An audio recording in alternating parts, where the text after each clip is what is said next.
A Linda lançou aqui algumas pistas importantes, aliás, fiquei muito satisfeita quando soube que ela faria parte do painel, porque isto vem também da minha enfim, formação profissional. Trabalho muito com direito comparado, trabalho muito com sistemas diferentes e muitas vezes nós aprendemos de facto muitíssimo olhando para os outros. E foi muito importante aquilo que a Linda disse aqui várias vezes, não só aquilo que disse de nós, e que nós baixamos os olhos envergonhadamente, mas também a experiência que ela demonstrou aqui sobre a realidade britânica.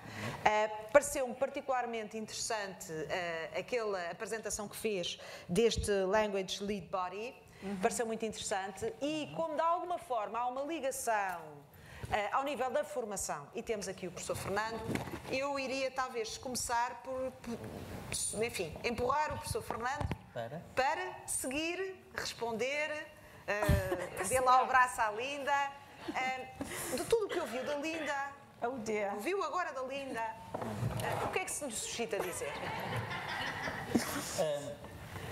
Eu acho que ela está carregada de razão. Ok. Eu receio que me interpretem mal, mas eu acho que há uma resistência dos profissionais em criar um mínimo de coesão.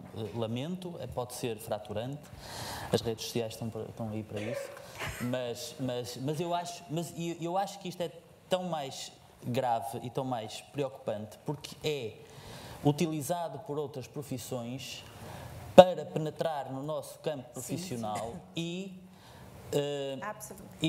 tornar-nos cada vez mais vulneráveis. Há aqui duas questões. A Susana falou da construção da identidade.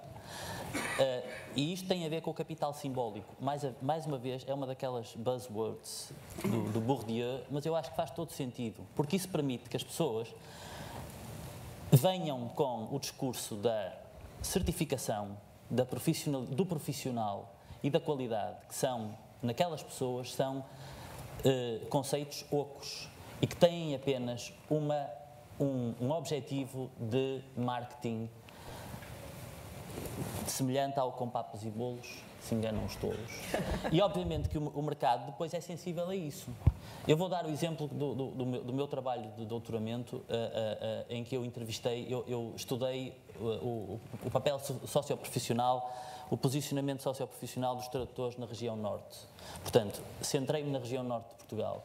Quem conhece a região norte de Portugal sabe qual é, em termos geográficos, etc. E eu fiz uma pergunta muito simples no meu questionário, logo para abrir as hostilidades, e era: é tradutor profissional? Pronto. E todas as pessoas, 90%, 100% profissional. E depois começa a desconstruir isso. Não é? E ninguém sabe afirmar o que é a sua profissionalidade. E depois vem a qualidade e vem o rigor. E são conceitos que são manipulados pelas pessoas e que, mesmo o próprio conceito de certificação, da normalização, às vezes é usado de uma forma indevida. Sim. É uma forma indevida. Portanto, e o que é que isto permite? Permite que os amadores, os atiradores furtivos, os snipers e companhia limitada entrem e, obviamente, que destruam por completo a credibilidade de uma profissão. Portanto, a questão, é muito interessante porque esses tradutores, e outra coisa que a Susana disse, e eu gostava de voltar a insistir, há de facto tradutores de primeira e tradutores de segunda, quer as pessoas queiram, quer não. Há um estudo do Anthony Pym e do Yves Gambier, e que depois foi complementado pela professora Belinda Maia, que está ali, precisamente em que há um estatuto, há uma pirâmide. Há lá Marx, em que há os tradutores operários, os obreiros, a burguesia e o capitalismo. E depois a professora Belinda introduziu os supertradutores. Pronto. Que é uma espécie de Cristiano Ronaldo. Mas eu acho que faz todo sentido esta questão. Porque esta questão implica que, quando eu, precisamente, propositadamente, pedi, então é profissional em quê? Em que área?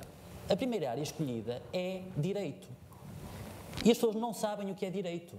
mas sabem que é direito porque muitas vezes trabalham com outros organismos, outras instituições, outros parceiros que lhe dão uma credibilidade social, um reconhecimento social que é de outra profissão. Eu cheguei a receber respostas de pessoas a dizer eu não sou tradutora, sou tradutora, nem é questão de jurista linguista, nem é por aí, tradutora especializada em direito. Full stop, mais nada. Portanto, significa que estas pessoas vão obter um reconhecimento, assim como a medicina também, não é? Vão obter um reconhecimento profissional noutras áreas, noutras profissões, que lhes dão algum conforto e que permitem, obviamente, que eles se apresentem ou construam a sua identidade de uma maneira diferente. Portanto, é lógico que eu lamento, porque, de facto, há uma tal dispersão e uma tal indefinição de um campo profissional comum, que obviamente nós temos várias manifestações e não conseguimos. A doutora Joana falou da questão da formação. É lógico que durante muito tempo as instituições formadoras eram apontadas como, não digo o alvo a abater, mas como os chamados teóricos da tradução, que introduziam nos currícula questões perfeitamente acessórias. Isto mudou por completo. Isso mudou por completo. É lógico que estamos muito longe de um estado ideal, mas a formação que temos é uma formação de qualidade. Temos universidades que estão certificadas pelo EMT, pelo Mestrado Europeu de Tradução, e isso quer dizer alguma coisa. Temos universidades e institutos superiores, escolas ligadas à formação, que exploram nichos de mercado e têm formações, workshops, etc., orientados para um mercado específico. Portanto, a questão e eu acho que isto é mais uma questão de diálogo e, obviamente, de aproximar os vários parceiros, os vários atores, porque temos ótimas parcerias com as empresas, temos ótimas parcerias com os profissionais, com os formadores e, sobretudo, a nível de algo que eu acho que é importante, e termino com isto, que é voltando à questão da qualidade. Porque muitas da desvalorização profissional decorre do facto de muitos dos nossos profissionais não saberem como justificar as suas opções de tradução. E eu acho que nós temos um valor que é profilático, entre aspas, que é um valor, não digo as entidades formadoras, mas ainda há pouco vinhamos no elevador e a doutora Eva disse que, se me permite, que ia tornar-se teórica da tradução e ia escrever para a Folha. Perdoa-me em confidência, mas eu acho que é importante. Porque muitos dos nossos profissionais, sobretudo alunos recém-licenciados e pessoas com formação muito incipiente na tradução, sabem de gestão de projetos, sabem de memórias de tradução, sabem tudo e mais alguma coisa. Não sabem defender-se, não sabem ter um posicionamento profissional, não sabem negociar, não sabem lidar com o stress, por exemplo, mesmo os orçamentos. A coragem de aumentar 50% um orçamento não cabe a todos, obviamente, porque normalmente, portanto, estão habituados a ter outra lógica de organização do trabalho e de reação perante os clientes, que é óbvio que perante instâncias onde a questão do lucro, a questão financeira é fundamental, é lógico que o empregador, se não souber, por um lado, o que é essa qualidade que espera e o que é o projeto que é oferecido, é lógico que escolhe, às vezes, mal. Sim, senhora. Ainda dentro da interpelação violenta, frontal e alegre que ele ainda nos fez, Susana, quer responder? Quer concordar? Eu ia complementar o que o professor Fernando estava a falar. Ele estava a falar e eu só dizia que sim com a cabeça, não sei se repararam. E lembro-me uma das perguntas que normalmente faço aos meus alunos na primeira aula, que é, então, o que é que distingue o tradutor de outro profissional? E é sempre o silêncio aterrador. Os tradutores não sabem o que é isto da competência tradutória, o que é que nos distingue de um médico, de um advogado, não sabemos.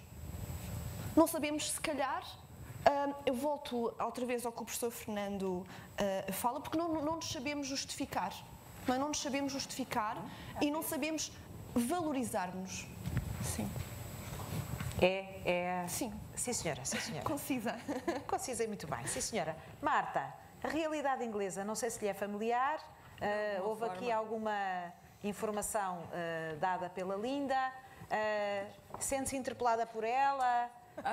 Aspira a algo de parecido? Diga lá. Sim, sem dúvida. Eu acho que a maior manifestação na apresentação da Linda tem a ver com o associativismo, tem a ver com o lutar por, e eu própria sinto isso, enquanto presidente de uma associação de empresas de tradução e de outras mais, em que a sensação que fica é que temos sempre que convencer as pessoas a fazerem parte.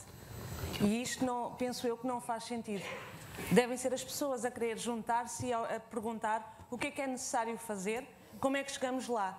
E nós vemos que, principalmente os combatentes de longa data, que nos vamos associando e que por ali vamos com força, arrastando, tipo, não te vais embora, e depois vem outro membro e diz, epá, mas aqui não estou para receber nada.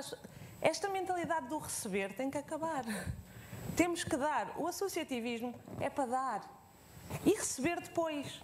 Como em tudo na vida, não vale a pena pensar que atingimos um objetivo só a receber. Temos que dar. E este acho que é o apelo mais importante aqui, porque dificilmente chegaremos a algum lado se não nos unirmos e se não, pelo menos, se não tivermos uma voz a lutar pelo mesmo desígnio, pelo mesmo objetivo, porque realmente fica difícil, porque estas iniciativas são fantásticas e há que agradecer e espero que elas continuem, pelo menos vão-nos trazendo e vão-nos reunindo em torno destas discussões. Mas agora o importante é não voltar a casa e esquecer que isto tudo aconteceu e esperar pelo próximo evento que alguém faça, que alguém organize e que alguém dê. Portanto, eu acho que realmente é o apelo e é aquilo que eu gostaria de sublinhar. Portanto, põe a nota na necessidade de os tradutores se associarem, as empresas, encontrarem a tal plataforma comum. Uhum. Sim, senhora. Antes de acabar esta ronda do painel, como comecei pela Renata, a Linda ainda tem mais qualquer coisa para dizer. Pouquinho, prometo. Há um ditado em inglês que diz simplesmente when the tide rises, all boats rise. Portanto, ou fazemos em conjunto ou não há hipótese, ok? E a razão eu pedi para intervir é que em ocasiões em Portugal onde tivemos problemas com traduções e eu falei a colegas, tradutores de outros colegas a perguntar se isto era decorrente, tinha havido erro, se esta pessoa tinha qualidade, se conhecia o trabalho. Eu não sou polícia do meu colega. Portanto, não vamos denunciar ninguém que é mau. Deus me livre, que horror! Que horror! Continuem assim que vamos de longe, ok? Que depois ninguém diz o tradutor, são os tradutores, é o erro da tradução. A tradução não tem qualidade, os tradutores são mal formados, os tradutores, ninguém diz, é o tradutor aquele. E é muito importante, e em relação, só um exemplo pequenino, antes de passar à Joana, outra vez peço desculpa, porque enquanto estava a falar lembrei-me, noutro concurso público também do Estado, não vou dizer também a área, porque senão estão aqui presentes, muitas dessas pessoas, houve um concurso público e era para tradução e interpretação. Vou só focar aqui na parte da interpretação, onde as exigências, o caderno de encargos era uma coisa fabulosa. Eu adoro cadernos de encargos bem escritos, porque aí sei com o que é que estou a lidar e o que é que estou a responder. Aqueles que são airy-fairy, eu não sei exatamente o que é que eles querem. E então, uma das coisas importantes que aqui era os intérpretes sendo certificados, associados a alguma coisa reconhecida, etc. E no nosso, a minha colega tinha posto, todos os intérpretes eram membros da AIC, com experiência, blá, blá, blá, blá, blá, e inclusive deu-se ao trabalho de pôr o perfil de cada um, a experiência de cada um. Quando chegamos à abertura dos processos, 2 empresas foram eliminadas por razões que não tinham nada a ver com a qualidade, faltava documentação, ou segurança social, ou qualquer coisa assim, e ficaram 2. Das 2, mais uma vez, aqui chegamos ao preço. E o preço era muito mais alto, o nosso, obviamente, era muito mais alto. E a pessoa que estava a presidir o conselho de decisão disse assim, e os seus, para o senhor mais barato. E os seus são aí que... E ele disse, o que é isso? Ok? E depois baixam o preço, of course, não, ok? E o senhor, enquanto estavam a falar connosco, estava no telemóvel, o que é AIC? Estou-me aqui a perguntar o que é AIC. E depois quando a senhora... Sim, são AIC. Ficámos todos, o que é AIC? Não sei, mas são, ok? E foi assim, e foi a empresa que fez o trabalho. Ganhou o processo. Era impossível, nós todos sabemos que era impossível, porque os intérpretes da AIC não trabalhavam por aquele valor. Eu tenho a certeza absoluta, meto a mão no fogo, etc., e nem pelo meu marido eu meto a mão no fogo. Portanto, okay. Sim, senhora. E então, encerrando esta parte aqui só no palco, voltamos ao princípio, ou seja, o Ministério da Justiça, neste momento, está, segundo eu percebo, à espera de inputs para avançar, a decisão política está tomada e aquilo que foi dito aqui, de alguma forma, confirma o status quo e a dificuldade que, neste momento, o Ministério da Justiça estará a enfrentar. Renata, quer fechar esta primeira ronda em relação àquilo que espera, para depois, aproveitando ter à minha frente tanta gente que trabalha a sério nesta matéria e tem tanto conhecimento todo tão diferente, e se calhar é da junção desse conhecimento todo tão diferente que, de facto, depois a verdade conseguirá vir ao de cima antes de passar para aí este debate. Renata? Bem, quando a pergunta é se eu quero fechar, por dentro eu sei qual é a resposta, para fora digo claramente que é fechar. Então o caminho mais difícil foi o percorrido até agora. Porquê? Nós sabemos o que é a AIC, não somos juristas, mas o trabalho de casa feito até agora permitiu conhecer de alguma forma quem é que vem representando ou procurando representar os tradutores e os intérpretes. Enfim, alguns deles, pelo menos, pela amostra conseguida. Algum receio não poderá deixar de existir quando é levado a quem tem que decidir sobre estas coisas, e felizmente não sou eu, não é a Direção-Geral da Administração da Justiça. Estes senhores têm que ser elucidados. Eu faço questão de o fazer, humildemente sempre. Agora, quando há luz verde para um procedimento concursal, quando se diz convictamente, como eu defendo, não sendo uma bandeira minha, isto tem que ir para a frente. Temos mesmo que ter um diretório, ora por força de uma diretiva, ora por força do que vimos constatando, ora pela necessidade que todos os dias tem que dar resposta aos tribunais, em diversas frentes, para dizer a Direção-Geral da Administração da Justiça, embora querendo muito, não tem uma lista de tradutores e intérpretes e, portanto, não pode oferecer A, B ou C para satisfazer com urgência a necessidade nesse processo. O que é certo é que vem, e já teve a oportunidade de fazer chegar ao senhor, ao nosso interlocutor na Secretaria-Geral do Ministério da Justiça, alguns elementos, algumas pistas para abrir o procedimento concursal.